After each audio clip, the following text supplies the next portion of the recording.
Welcome to my channel.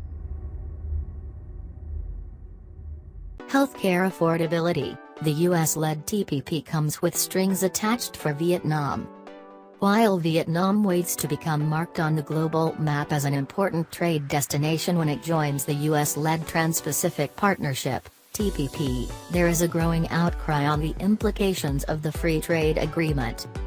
Apart from many who feel protected domestic industries may get adversely hit as the economy opens up to stiffer international competition, there is a stronger reservations over the intellectual property clauses of the deal, which analysts say may impact the accessibility of medical care in the lower-income nations of TPP like Vietnam, as it could make generic drugs more expensive. For diseases like HIV/AIDS, generic medicines have made drugs and treatment available to a vast majority of people in developing countries. As defined by Médecins Sans Frontières, MSF, countries use generic drugs under a complex structure of domestic laws supervising patents and intellectual property rights, which often can be impacted by trade pacts and international agreements unless governments strike the right balance between public health interests and intellectual property (IP) demands. The IP standards of the TPP, primarily including the US, Australia, Brunei, Chile, Malaysia, Mexico, New Zealand, Canada, Peru, Singapore, Japan, Vietnam among others, together accounting for 40% of the world's GDP and 26% of the world's trade, tend to tilt the balance towards commercial interests over public health in developing countries, experts feel. In 1995, the WTO's TRIPS agreement imposed minimum IP standards worldwide, which also included granting patent monopolies on pharmaceutical products and flexibility in balancing commercial interests and public health within its purview.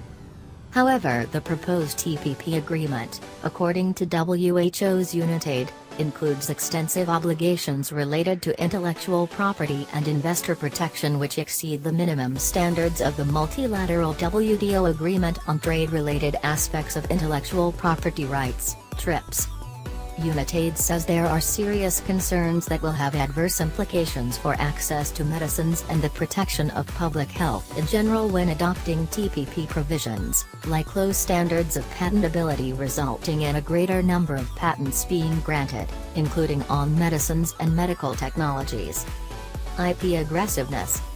Referred to as evergreening, this clause allows patent holders to enjoy longer periods of exclusivity on a medicine than the 20-year minimum period prescribed by TRIPS, thereby widening scope of what can be patented, leading to proliferation of secondary patents being granted, preventing fair competition for long periods.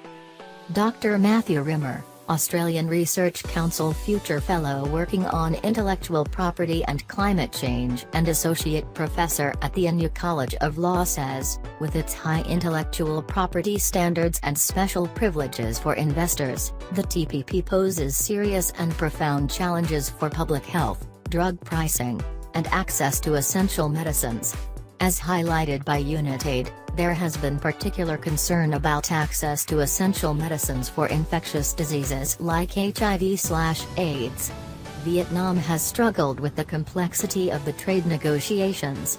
Of all the negotiating countries, Vietnam seems to be the most vulnerable to public health burdens, and the most ill-equipped to adapt to such intellectual property and trade standards. Even methods of treating patients such as surgical, diagnostic and therapeutic medical procedures have been proposed to be patented, which will limit availability of medical best practices, knowledge and care. Data exclusivity for biologics is also a provision which will result in longer periods of unaffordability of generic versions of biotech medicines needed to treat diseases such as cancer and hepatitis. Shioko Goto, Senior Associate for Northeast Asia Program at the Woodrow Wilson Center, says, expanding and extending the patent scope of drugs has been seen as particularly harmful by critics. Extending patent protection would certainly benefit drug makers and may increase incentives for research, but could hurt healthcare affordability and access.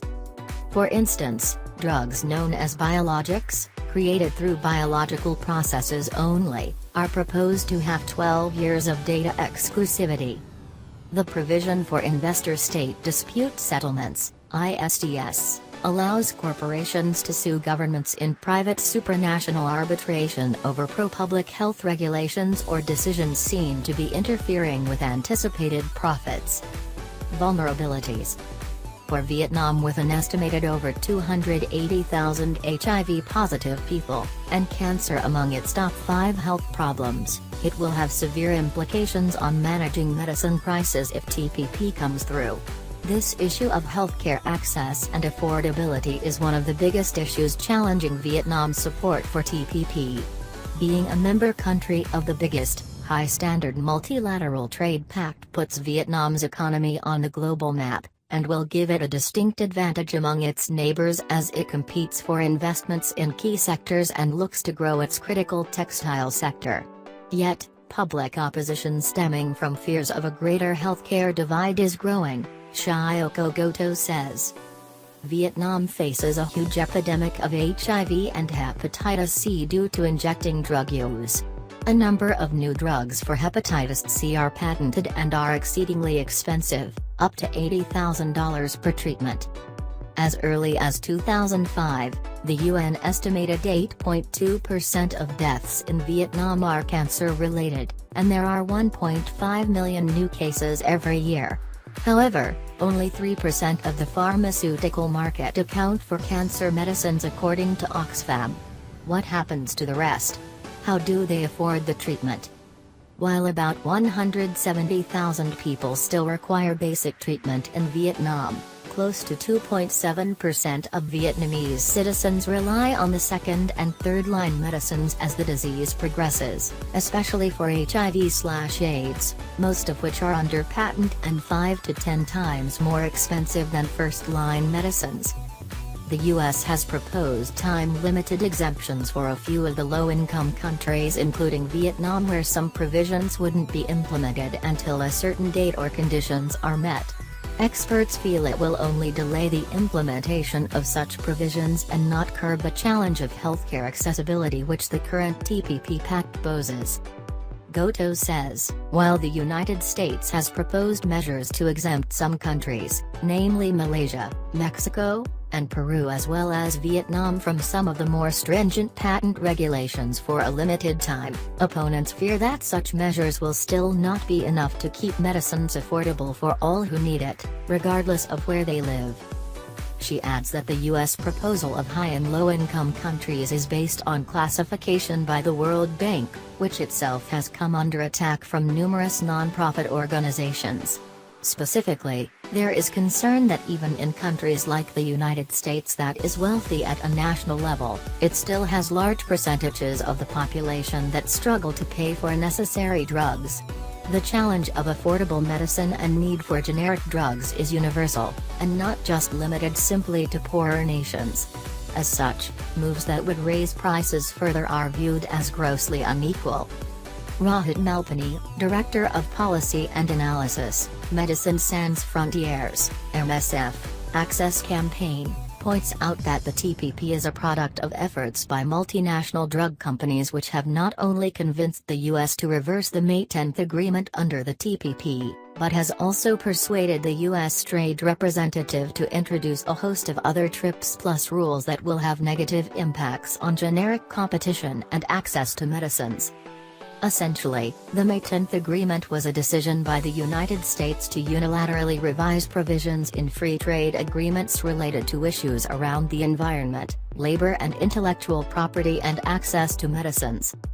With respect to intellectual property and access to medicines, the U.S. decided to remove 2 TRIPS Plus rules that extend monopoly protection for medicines, keeping low-cost generics off the market. In particular, the U.S. decided to remove obligations around patent term extensions and patent linkage. In addition, the U.S. decided to reduce the severity of rules related to data exclusivity. The multinational pharmaceutical industry withdrew its support for the 3 free trade agreements, and has spent considerable effort to get the U.S. to reverse this policy. However, David Brown, an expert in Vietnam, feels the likely impact of the TPP on pharmaceutical prices or availability does not seem to be a topic of public concern in Vietnam. I found zero stories on the outlook for pharmaceutical prices in local media. A very large part of the informed public has bought into the notion that the TPP, if it ever goes into effect, will be a huge benefit for Vietnam's trade, if not an unqualified good thing. What Vietnam currently seems to be focusing on are the incentives that come with being a part of the TPP. Prospects of economic growth seem to be taking precedence over other matters. According to experts, if signed, the pact could increase Vietnam's GDP by $37.5 billion with an export lift of $307 billion by 2025 through TTP. Already 50% of Vietnam's foreign investment flows from the TPP countries. In 2013, Vietnamese exports to the US alone jumped by 21.3%. As Goto says, for Hanoi, the question is whether the gains it would see from being a more fully integrated and equal partner in a highly integrated global economy would offset some of the compromises it would have to make. By some estimates, the Vietnamese economy could grow by as much as 10% over the next 5 years as a direct result of joining the TPP. That would clearly be an incentive for the ruling Communist Party, which is focused on tackling poverty and enhancing economic performance. So while the deal may bring about lucrative results to Vietnam, quite evidently these prospects come at the high cost of healthcare accessibility. It remains to be seen how Vietnam manages to balance public health interests and economic gains.